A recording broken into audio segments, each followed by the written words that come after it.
Hey, Jed, how are you? Hey, Andy, good to see you. It's good to see you. It's good to see you. It's been a while since the holidays, but the first time I've seen you, so Happy New Year. Thank you. I appreciate that. 2024 is off to a little bit of a bumpy start here, but we're things are looking up. We're looking forward. It's great to see you, and we get the podcast. It's just the two of us today, but we've got some cool guests coming up, and what looks like it'll be our first live episode. We'll have more details, but we've been invited to be the plenary session at an education conference and record live there. So I have no idea who came up with that bad idea, and they'll probably be jobless pretty soon. But we're gonna give it a go. Yeah, both these guests and the live recording could really just pull back the mask and reveal us to be completely clueless about what we're really doing here. But it's fun that people are inviting us and that the recording seems to be resonating with a lot of people. Well, our technician wanted me to I didn't want to have my mic in the picture, but he said that's what you're supposed to do. So we even have fancy podcaster mics. Well, we'll see what happens here when we get in front of a live audience and we can't go back and re-record it 6 times like we've actually been doing and just not disclosing to our audience. Exactly. We're actually reading from a script paid for by our billionaire our billionaire backers, and people actually discover live they're going to be able to see the teleprompters. Well, it's not like we bring any attitude of I don't know what's the word I'm looking for here. It's not like we don't bring a creative idea to all of the content that we're generating here, like your Hairiest post here from just a couple days ago. Yeah, we can talk about that, but I think it is a safe bet. There is no one watching this podcast who's thinking oh yeah, these guys have this all scripted out and planned and so forth ahead of time. I think anyone is in more than a couple of minutes is not going to be laboring under that illusion. Yeah. So, Chad, what would you do if I told you? And I'll actually tell you, when I first heard about this, my thought process. If I told you there was a bill in an American state to have kids who come to school dressed as furries, so we could talk about what a furry is in a sec, removed, and if the parents didn't take them home, that animal control would pick them up. I mean, would you think that was just bullshit? I was just messing around with you, or would you think that was real? Unfortunately, my experience working in legislatures now for more than 15 years, nothing surprises me. Not even that, Andy. All right, you're even more cynical than I am. I'm pretty cynical, but when someone sent that to me, I thought they were playing a joke, and I thought it was actually sort of funny, and then I realized this was actually real. We'll talk about the legislation. And then the second time, when somebody sent the bill's sponsor talking about it, I again thought this had to be made up, but local journalists were retweeting, who obviously know who this person is, could recognize them, and so it turned out that was real too. We can talk about all that. So the backstory is there's a bill in Oklahoma that's been introduced, and it's not the first one. There's a little bit of a legislative history or some different things there in Oklahoma. With everything going on with schools, the thing that some people are most upset about is furries, which are people who identify or dress up as animals. Some teens do this, some adults. Obviously, most of us do it when we're little kids.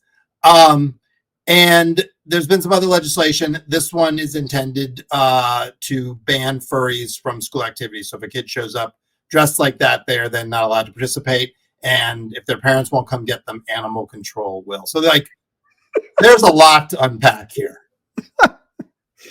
Well, that's a lot of words, most of which are absolutely crazy. And so there's a lot to unpack. I just wonder, what is the legislator saying in his or her district about the gravity of this issue? I mean, what do you think got it going in the first place? Did some irate constituent bring it to him or her? Or, I mean, how do you think it even gets going? Oh, I don't know. In his video about it, he does make a point, which I do think is honestly is hard to dispute. I can't dispute, which is that you can't teach cats to count. And I mean, I'm not an expert on cats, but that does intuitively make sense to me. But we're not talking about cats. We're talking about potentially a kid maybe dressed as a cat or with cat ears or something, or a cat tail. So it doesn't really apply. But I mean, that's the one point here I do think is kind of inarguable. You probably cannot teach a cat to actually count. So I don't know what is driving it. I actually have a theory of what's driving it. We can talk about that in a second. That's a little bit more serious.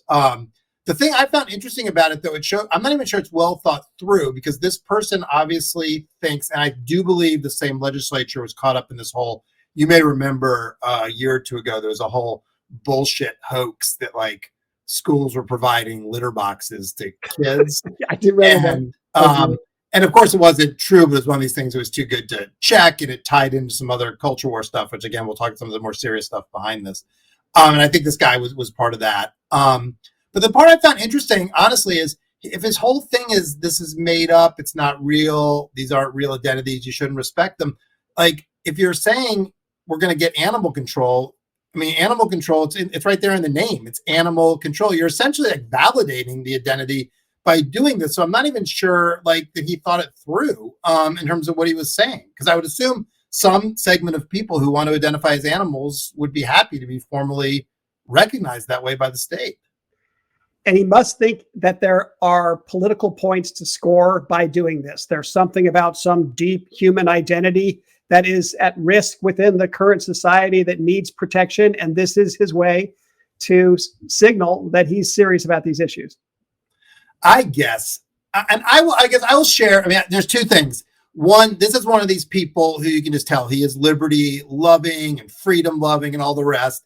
And I do think an aspect missing from our culture wars on a lot of this stuff is if you are for freedom, you should be for letting people express themselves basically however they want, insofar as it doesn't affect others. And people dressing up as animals or identifying as animals, like that has no, I mean, that doesn't have, has no, it's not what I'm into, but it has no resonance. Like it doesn't matter to my life, right? So go, if that makes you happy, like go do it.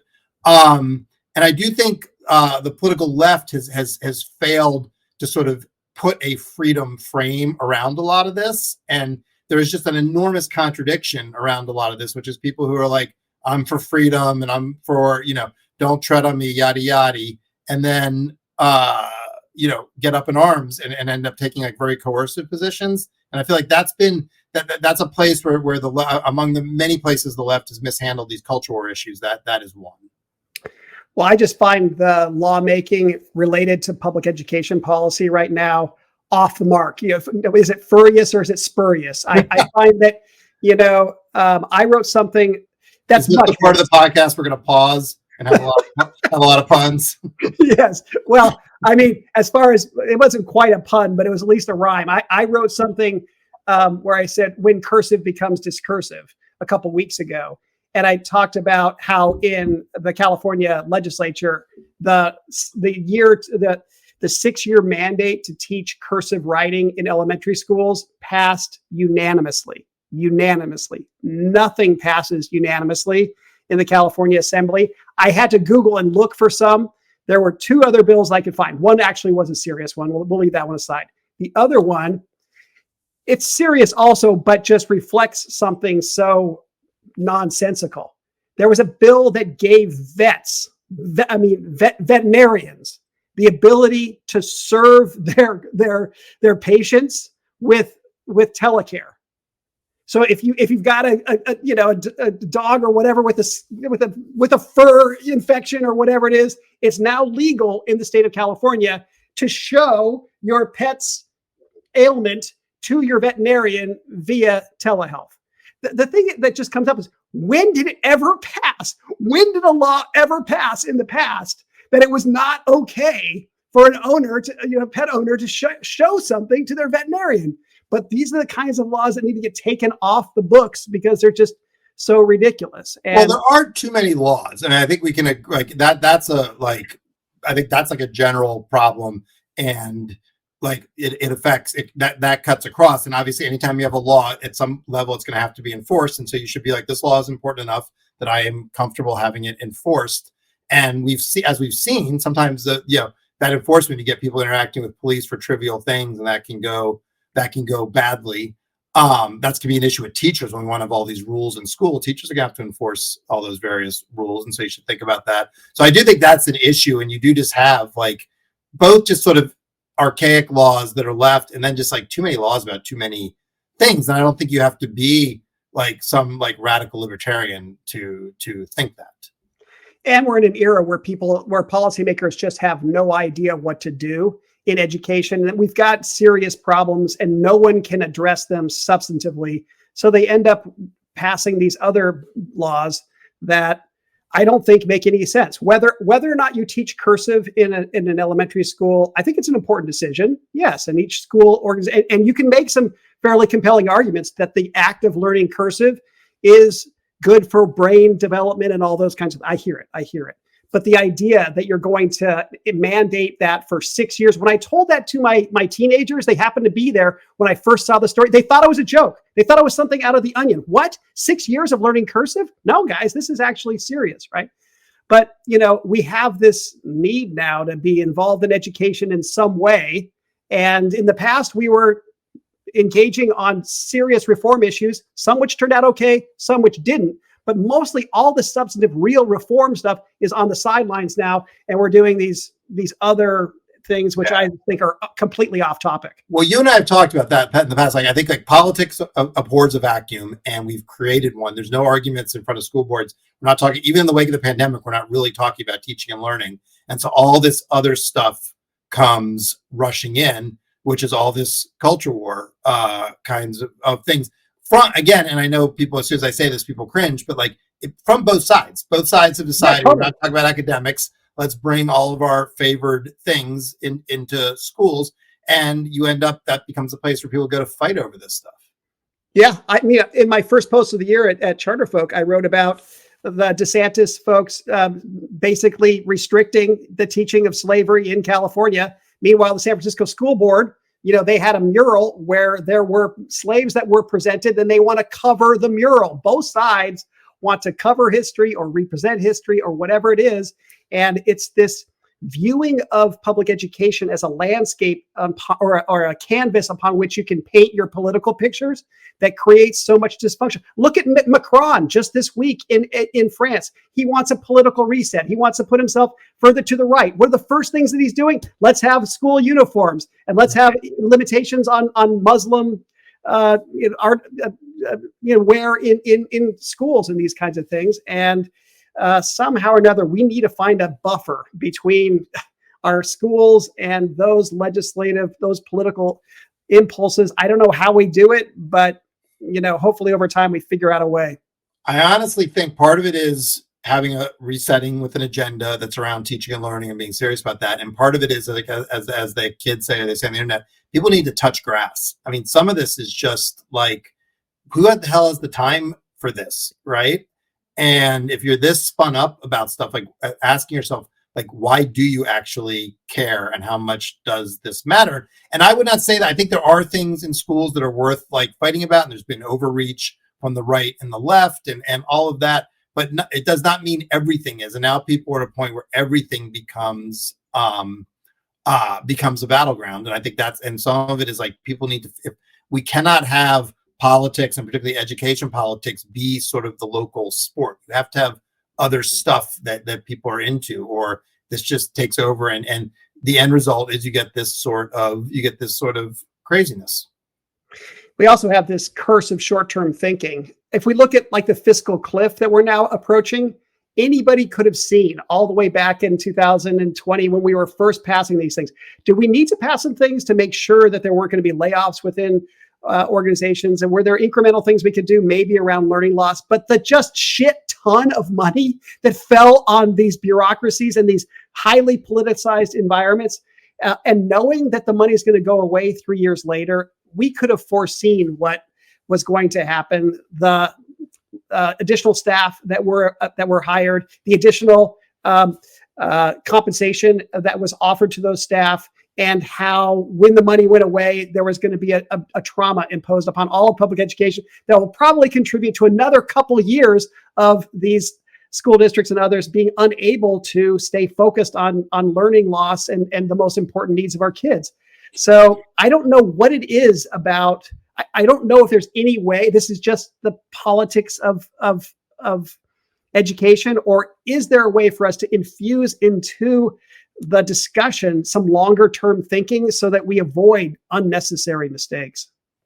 Yeah, well, I mean, the whole thing is fascinating, just in the sense that, like, both. I mean, the Trump and Biden COVID policies, until recently, the administration just this week put out some new stuff, and they're doubling down on some stuff they've been trying to do. But was basically put the money out there and let people do whatever they want with it. And when you're talking about, like, $190 billion for K-12, I think a reasonable person would ask, like, first of all, should some fraction of that actually be for structural kinds of reform that we need? But more than that, if you're going to put out 190, like, what is the reciprocal kinds of things you're going to ask for that? If you're going to invest that, like, then what are the asks going to be around policy? And both the Biden people at the beginning of the administration and the Trump people seem sort of similarly disinterested in those kinds of policy questions, and that's a problem that's coming home to roost now. The debate, best I can tell, you watch, I mean, to the extent, there are some smart education people on Twitter, and the debate seems to be whether all the money was wasted or just some of the money. I'm in camp some. I don't think it was all wasted, but surely I'm in camp most. Is that the best we can do? I'm in camp almost all. It's a lot. I mean, I do think some of it still hasn't been actually reported well, so we still don't know.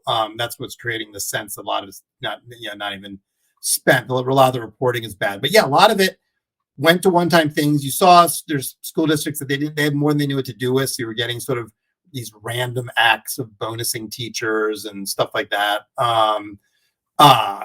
It wasn't planful. And the administration, one of the things they did this week is basically on certain activities, you can spend the money out longer, and you can see what they're trying to do, which is incentivize people to use it on good stuff in exchange for some flexibility, which is great. But it better late than never. But it is late. Yeah, I just think that there are some things that we know are wrong with the way our schools are set up financially, economically, and we should have those problems out in front of everyone, such that if there are moments when new resources come available, we've got a general sense of priorities about what are the things that we need to address. And then, of course, in the near term moment, the political imperative will probably be to not fund those longer term things, but at least they make a choice to refuse to address those other issues while they address something else. Some of that's more transparency too, right? Totally, absolutely. And people, it's often when you poll on these various social phenomena that people argue about, you find out people are like, their estimates of prevalence of things and so forth is wildly off, and people's estimates of education spending are wildly off. And then there's ample polling on this, and then when you actually give them accurate data, their views on education spending actually change. So there's just a huge problem with just transparency and sort of shadow boxing. And it's always an easy play to say schools are underfunded because it intuitively makes sense to people. And in some cases they certainly are, but it's usually, more complicated, particularly as you aggregate up to larger units, like within like a whole state, and so forth. And there's just tons of confusion about this because there's no transparency. And then the media echoes it, or it just presents both sides with like very little empiricism. So like the debate, goes on without like anyone bothering to say there actually are like numbers and facts here that we can look at.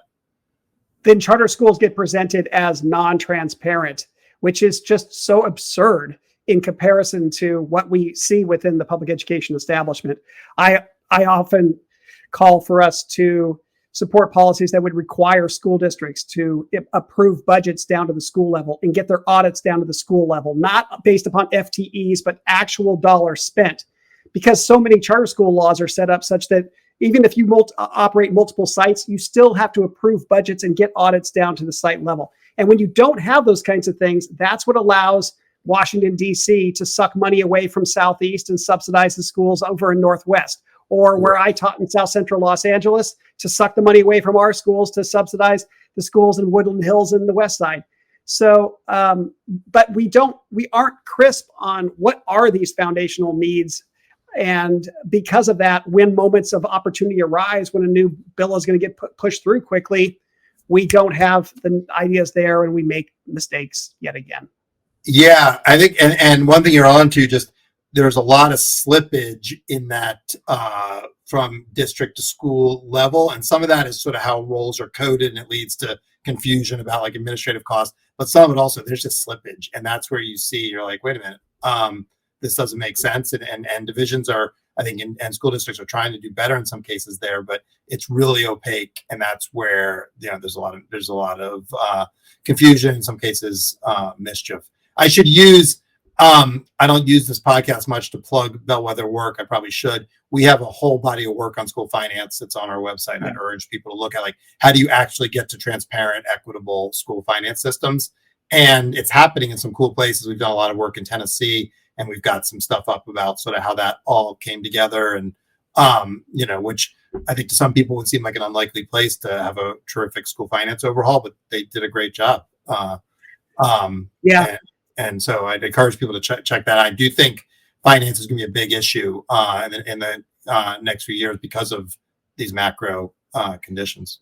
And I think the transparency down to the school level is so important, because I think school districts can be so big and it's just impossible to get an intuitive sense if you're a parent or if you're a community member about how the district should be operating. But when you can see down to your school level how much money they have there and how much money is being sucked away or something like that. The other piece too is when it gets down to unfunded liabilities, when it gets down to pensions, the thing that drives me crazy, in South Los Angeles, we never had any of the senior teachers in our school. All the senior teachers were over on the West Side. Right. All the ones that were generating the pensions and the unfunded liabilities, they never worked in our school, right? But our school now ends up being stuck with the equitable share of paying for something that we never benefited from. Have you seen this thing in New York on this, Jed? Have you seen the class size thing in New York? I've seen the class size requirement now. What are you referring to? Which is going to have a similar effect to what you're talking about. It is basically a massive wealth transfer out of schools serving poor kids, serving Black kids, serving Hispanic kids into schools serving more economically upmarket New Yorkers. It is crazy. And we know it. And meanwhile, these people can't, everybody's like, we're for equity. It's like, this is like a reverse equity play. It is like Donald Trump's tax plan if it were an education plan, and suddenly everyone's like struck moot. It's crazy. Well, this is really off topic, but I had a fascinating conversation with people in Florida right now about the new universal voucher program and how people are topping off their vouchers with their own private, tuition payment. It's giving many of the private schools more money now to hire the best teachers. And so they're really sucking people away from charter schools and from traditional public schools because they've got an ability to pay something that nobody else can. And so there are these decisions that we make that have these kinds of ramifications, and we should be thinking them through more carefully. Yeah, and I know this is a topic for down the road. I know you're very bullish on charters right now and their growth potential. I somewhat am, but you can also see a squeeze play where charters get you've got these private programs going very robustly and growing, and they're very popular with parents. You've got the traditional public schools, and in some cases becoming even like a provider of last resort, and then charters get kind of squeezed there. Yeah, I wrote this week about the biggest news in Iowa being that there are 8 new charter schools that are set up. But what that didn't report on is that 2 years from now, the voucher program, which is now restricted to just low-income families in Iowa, will soon be universal. And so where is all the energy going to go? Toward the 10th, 12th, and 15th charter school? Or people are going to say, forget it, it's too complicated to do a charter. Let me open up a bunch of private schools in Iowa. So I think what you're talking about is a very real phenomenon. I still remain bullish on charter schools, but this is a reality we have to contend with. After Iowa this week, are you still bullish on democracy? I hear you want to talk about higher ed. We should talk about higher ed, but in just a second. One other thought on this fiscal cliff thing that I do think is also and this is obviously not the biggest problem because it's a rhetorical one and a political one to some extent, but I do think it just distorts the politics and the finance and the conversation, because now you have this situation. These are one-time dollars, but this is so predictable. As soon as they start to wear down, suddenly you've got everyone screaming about budget cuts, and often the media just sort of credulously repeats those claims. It's like, no, these were one-time dollars, but you've now baked them in, and so now you're claiming your budget's being cut. And it just, again, it confuses people, it distorts our politics, makes it that much harder to have a sensible conversation around schools, and is sort of abetted by the lack of transparency. And again, that's not like that's not a reason to not do one-time slugs of money. Sometimes they're necessary, but it does just add to this sort of pervasive confusion here about like education finance.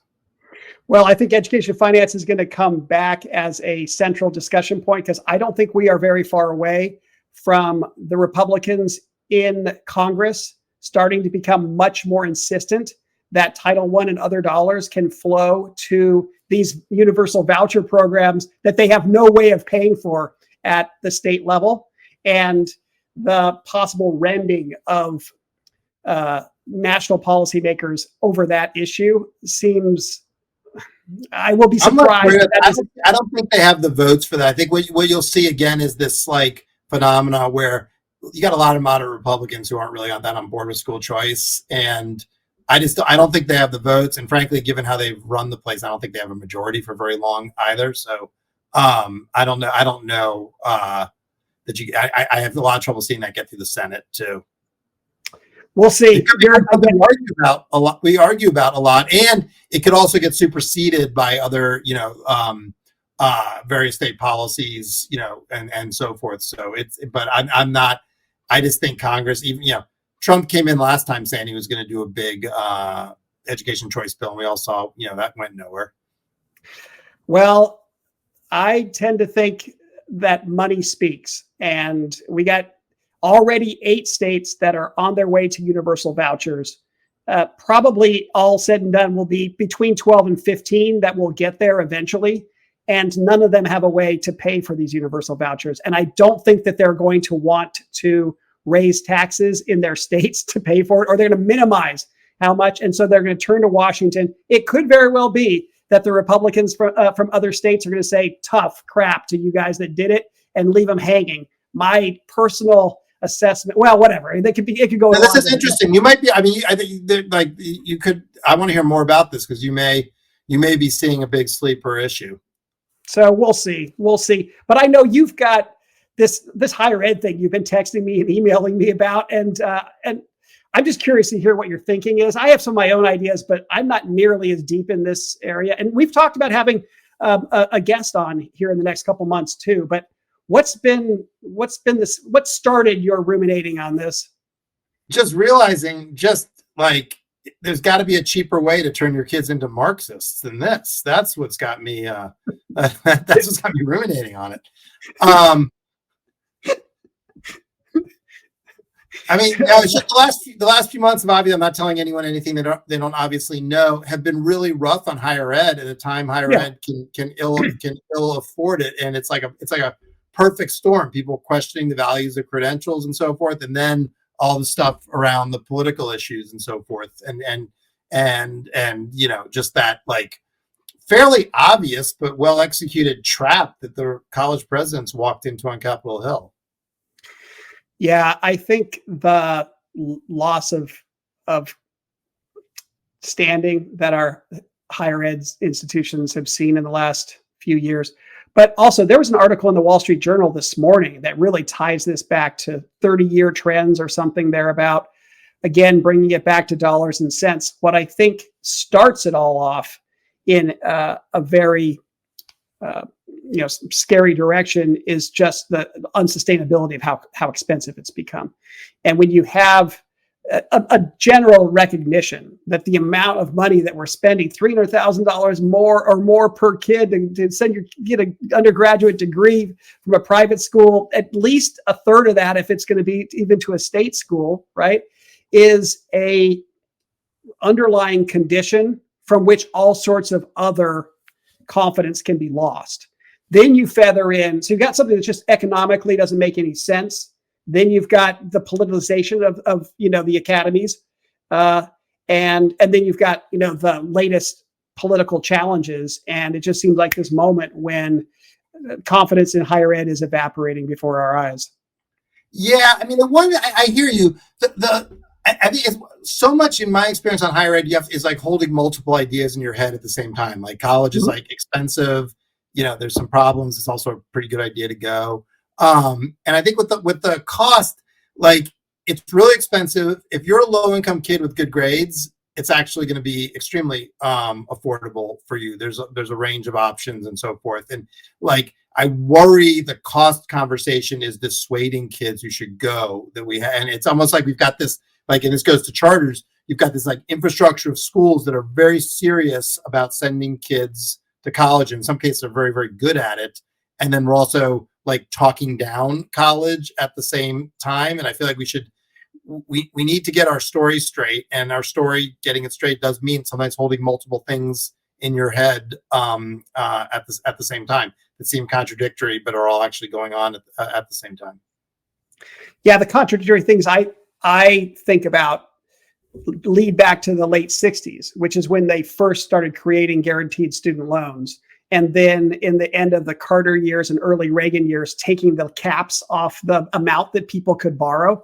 And in each of those areas, you just see the inflation just spike up incredibly. Although I once saw an analysis of Yale's tuition from like 1806 to 1969, and it had not ever surpassed the rate of inflation. And then 69, when guaranteed student loans first entered the equation, it's exploded since then. And part of this is the holding multiple things in your mind at once. One thing is, hey, it was expensive, and there were a lot of kids that we wanted to get to college who weren't able to get there. We needed to figure out some way to do it. And then on the other side, it's like, well, hey, if we do the wrong thing, we're going to undermine the economics of the entire industry. Isn't there some way to handle this? I think that what we find is that the most politically viable things, as FDR and as LBJ taught us, are programs where everyone can benefit. And so when everybody gets a guaranteed student loan, whether you need it or not, now you have just undermined the economics of the entire industry, and things just, get out of hand. Whereas if we'd been able to be more strategic, narrow the eligibility of guaranteed student loans to the lowest income kids, or maybe just giving outright grants rather than these loans. But the problem is that when people don't see what they're going to get out of it, now you have a program that doesn't have enough constituents and you can't sustain it over time. So, well, I think one of the things is I always found peculiar about higher ed is all these people who argued that even though there was all this federal money and subsidies, they would have no effect on the behavior of the colleges, how they behave, have no effect on prices and everything else. And you're like, if that were true, that would be weird, because that would be like one of the few places where you don't see that. And then you've got these people like Art Hopman would be a good example as an analyst who kind of would call bullshit on this, and he kind of got drummed out of polite higher ed company because of it. And it was like, it seems obvious that is to some extent the case, and we should think about how do you build in counter incentives to address that. That's always struck me. That's always struck me as peculiar, and college costs have gone up, and we don't talk honestly. In some cases, they've gone up because there's a battle over amenities. There's obviously a battle over prestige. And during the pandemic, something I found very interesting was people were less concerned often at elite schools that they didn't care so much about like disrupted classes and online and quality. It was just, do we still get the degree if you put the time in? And it was like, it made very transparent what was going on here.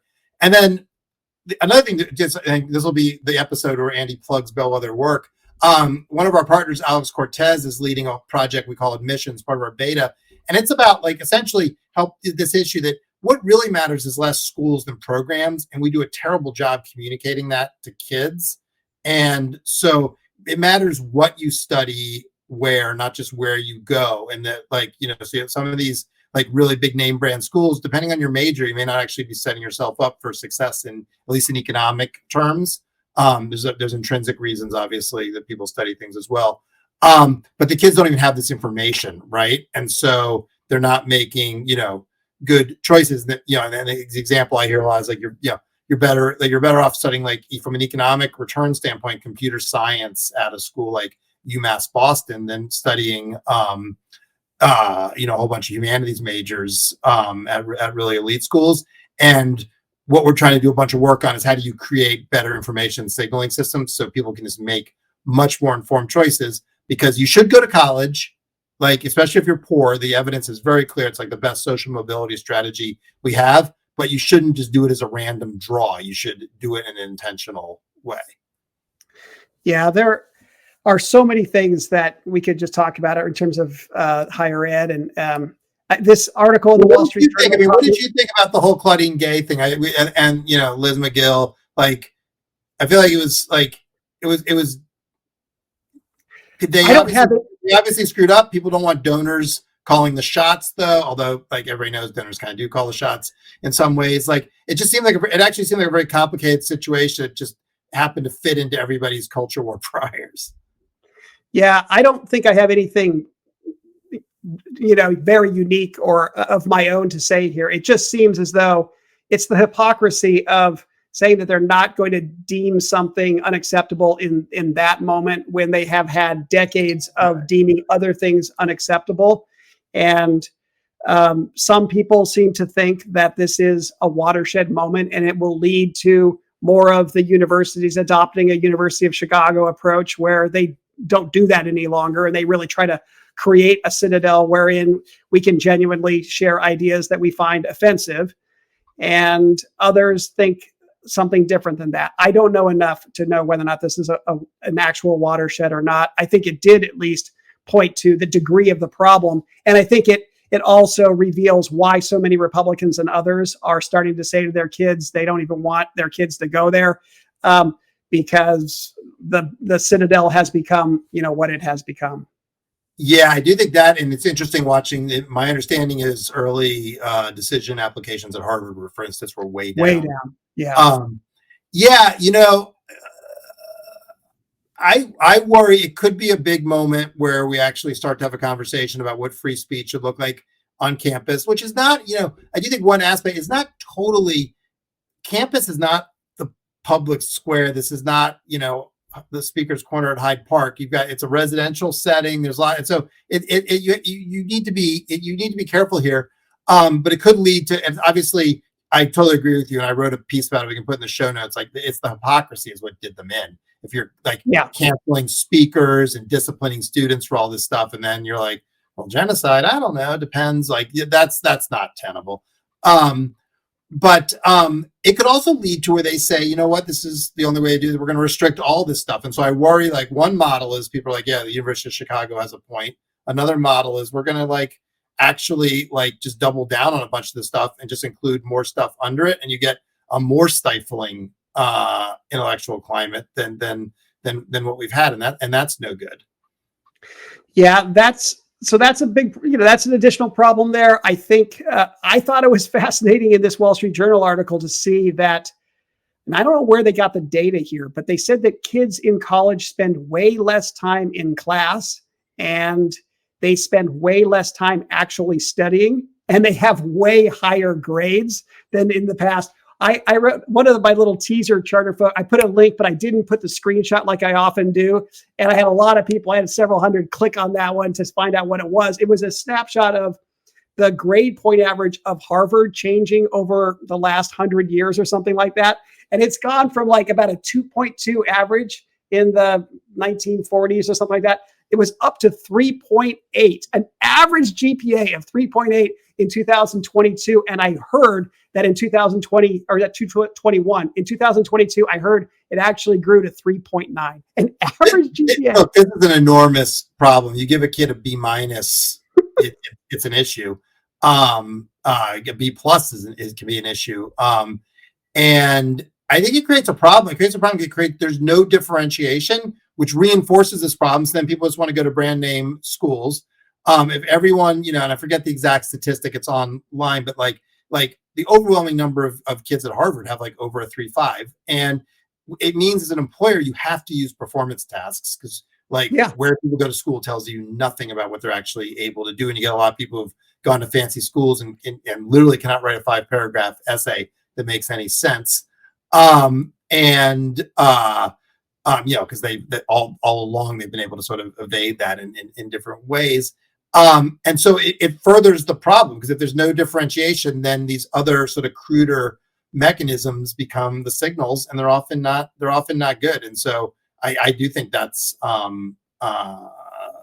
real problem. Do we have to? I mean, you can barely trust resumes. You can't trust grades. You have to actually make potential employees do tasks to see what they're actually able to do in a real situation.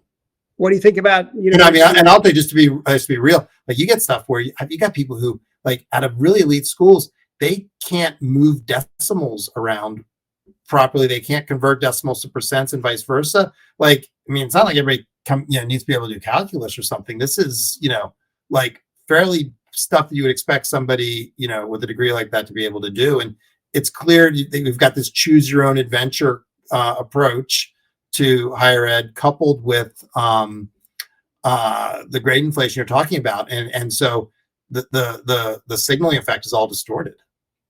What do you think about the SAT optional stuff? Is that a policy that will long last, or will we think of that as defunding the police and going back on it in a few years? I thought it was interesting. MIT walked it back pretty fast. Yeah, I saw that. Yep. I thought that was interesting. I mean, I'm sympathetic. I feel like this is the problem is if you're getting 40,000 applications, it becomes an issue. I do think there's kids who simply don't test well. And so you do need to have alternate ways. But that's at the individual level. At the aggregate level, the SAT really does tell you something, and it's a really useful tool, contrary to all the rhetoric, for social mobility, because it helps you identify kids who are really high promise. If you dig into the data, if you want to be depressed, dig into the data on the SAT and score performances. They publish all. They don't make a big deal of it, but it's on the College Board's website. And what you see is like that. You want to see structural inequality. You see it in action in terms of numbers of kids who are performing at different levels. And I think some people, if you're a person who has sort of a set of beliefs about people that I would consider pernicious, then you look at that and you're like, see, this shows what I've been saying. But I think for most of us, you look at this and you're like, yeah, this is why I come to work, right? Yeah. This seems solvable, but it's why we need to provide much better education opportunities, much more support. And there's some evidence of that even with the SAT. Jeb Bush, when he in Florida made SAT prep universal, and you saw some benefits. There's things we can do. So I have sort of mixed feelings about it. And as a practical matter, I worry it makes an opaque system even more opaque, because you hear kids who are like, I have a 1300s, but I don't know if I should submit it. And like, that's a problem if kids don't even understand the signaling effect, because like a 1300 is a pretty good SAT score. So it's creating these weird, but should you submit it? Because it may be only kids with like only over 1400. And so it creates a distortion effect there and confusion. And then, also I just think, and this is true of K-12 tests too, if you get rid of objective measures, you are essentially coming out for some form of aristocracy, because all the other stuff, the affluent people can game it, right? Yeah. And one of the things, you see there's all this pay to play stuff that people can do. It makes it hard if your kids are applying to college, because like, say your kid had an article published, like that's cool. But now college is like, oh, I had an article published. It's probably like, some pay to play thing, right? And so it's almost like hard to differentiate yourself there.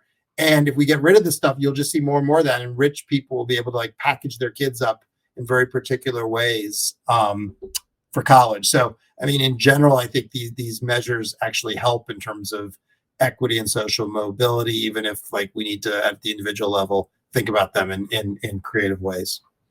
Yeah, as far as selective admissions go, I think I'm pretty far out on the progressive wing here as far as K-12 goes. I don't believe that public schools should be able to screen out kids using selective admissions. We know screen out by race or along lines of race and low income status. But when it comes to higher ed, I feel like you've gotten to be an adult, you've hit adult status, and something different kicks in then. And so I just feel like the loss of SAT is a profound one.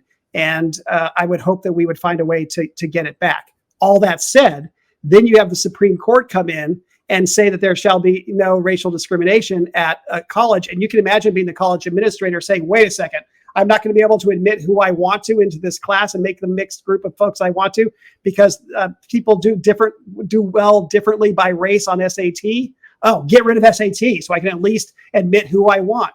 So there are all sorts of and the court said but they said you can't discriminate based on race, but you can include race in your essay, which like that was like one line in a Supreme Court decision that was just an incredible boon to one particular industry, Yeah. the college essay writing business. And I'd like to go back and look at it more deeply. You probably know more about this. I know that there's low income, high income disparities in SAT performance, but I also think that there are racial disparities that don't align perfectly with income status, and ones that align with the unfairness that's been cooked into the American experience going back to the 1600s. And, for me, it seems critically important that we keep, to your point, that we keep the SAT out and other objective measures out there so we can see whether or not we're making progress on these historical issues, while still giving the administrators enough flexibility that they can use the tool as they see fit to, admit across a range of demographic realities. And I think the data, you can't shy away from it. You have to look at it and be like, okay, like, and I look at I look at the performance on that. That doesn't, none of that seems like an immutable fact of life to me. That seems like something we could change if we gave more kids access to good educational experiences and so forth. Like, again, that's like, for me, that's why I come to work. I'm interested. Your K-12 point is interesting. I'm probably in a different, I don't have a big problem with selective. I mean, obviously I don't think it should be, you can't have schools that are selective admissions on race and things like that. But like, I have no trouble with thematic schools, STEM schools, test admission, public schools, as long as there's a range of options. You don't want to go to what you saw some cities go to a while ago, where you had like the general ed high schools for everybody else, and then the selective schools. That doesn't work. But as long as, I think like our project, if you care about public education, it has to be, and this is why I like charter schools, it has to be, how do you create the most diverse array of options you can, so people want to be part of the public system and feel bound up in that. That's why I feel like homeschool kids should be able to come and play sports. Like, I feel like you want to get as many people as you can involved in this project if you want it to be politically sustainable over time. And that's why the culture war stuff is so dismaying to me, because it's like, it's a 50-50 country. And so why are you trying to do stuff that's going to make your schools unattractive to 50% of the people? That's crazy. You should be trying to figure out how do you make them attractive to as many people as possible, because that's what we need if we care about public ed. Well, this is one that would be good to have just a debate on, and let's get some other people around the table on this. I think that the selective admissions issue is a complicated one. And I think that from the reform world, from the charter school world, we should make it our enemy. The red lines that have been drawn across the public education landscape, and those red lines consist of many things: attendance boundaries, school district boundaries, but yes, selective admissions as well. And we cannot erase attendance boundaries and school district boundaries quickly. If you do, it's going to be total freaking chaos. In the same way that you can't get rid of selective admissions, it'll be total chaos. But what we need to do is grow the supply of great schools. And by the way, schools that are incredibly academically rigorous and put these selective admissions magnets to test. We can actually do better than your schools without having to screen kids out. Absolutely. I'm so with you on the supply side thing. And that a lot of these schools, some of them are great, but some of them you're a little curious about what's actually going on. I mean, for me, my way of learning. It just kills me. We have millions of families across the country. I think that's not an exaggeration, at least hundreds of thousands, who want their high school kids to go to more academically rigorous programs, and they're being told no. That is just not pardonable. That is unexcusable. No. And that move is, I mean, when we talk about like public education and the risks, like so many of the calls are coming from like right inside the house. And that's a problem we need to like talk about.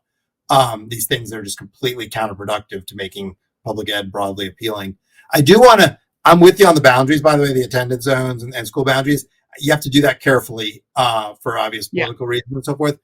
We've got a project on that. We've been trying to get funded, and it is really difficult to get funders who want to actually take that on. And it's so interesting, given everybody knows the pernicious history of a lot of these things and attendance zones, and in many cases, school district boundaries. There are ways to do better on this, particularly some long-term strategies and so forth. And we've got a project to try to really bring people together across lines of difference to do that.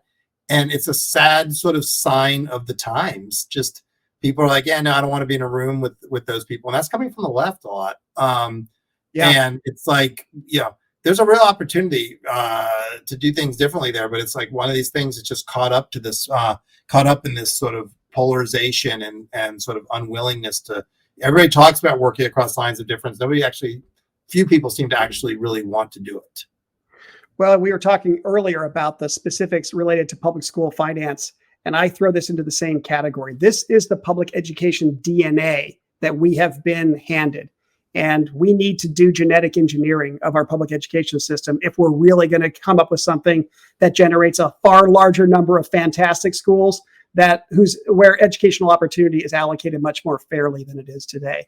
And the fact that people would shy away from that, I find fascinating. And living in California, I think the affluent areas that have basically walled themselves off with their attendance boundaries and their school district boundaries and their local money and all that kind of stuff. And then, virtue projecting that they have all these kind of egalitarian left-leaning orientations is fundamentally not reconcilable. And I don't think the way that we win this argument, as Chris Stewart, has coached me on many occasions, is by shaming people or being, yelling at people or saying that, whatever, we've got it all figured out and they don't. But I also feel like we've got to grind people down over a longer period of time.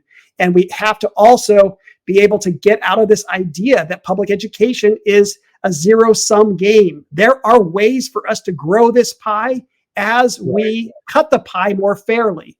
But we need to start having the conversations. And the fact that you couldn't get funders on that critical issue, boy, we got some more things to talk about. We should do at some point. We should do an episode on philanthropy. Maybe have we could maybe get like a program officer who's willing to if we could distort their voice.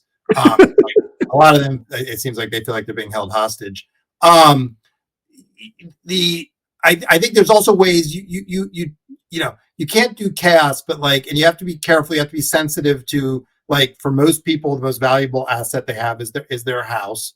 But to your point, it's not zero sum, and there are ways to address this over time that don't involve making these head-on runs at at boundaries and residential patterns and so forth, but change things over time so that it looks different. There's more opportunity, and people don't have to either take a real or what they will perceive would be a hit. There are ways through this. It's just a question of sort of getting people together and then navigating some complicated education politics, because this one doesn't graft cleanly left-right, but everything is through a left-right lens right now. I think things like having an expectation that all public schools will reserve 5% of the spaces in their school for those that reside outside the attendance boundary. And if there are more people that apply, that there will be a lottery to determine who gets in. And we have some kind of weighting so that low-income kids would have some statistical advantage, not a guarantee, but some minor advantage in that lottery. And then we just try to vary. All sorts of little nudges. You could do zoning rules, all sorts of stuff that would be not super perceptible, but starts to put us on a different path. So, and then you increase it slowly from 5% to 5.5% to 6% to 6%. But also, I'm not naive about just how radioactive this is.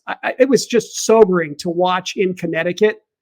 Connecticut is just a fascinating state. I mean, it's smaller than LAUSD, and it's 200 different school districts and all of the attendance boundaries, and it's just so segregated by race and by income status.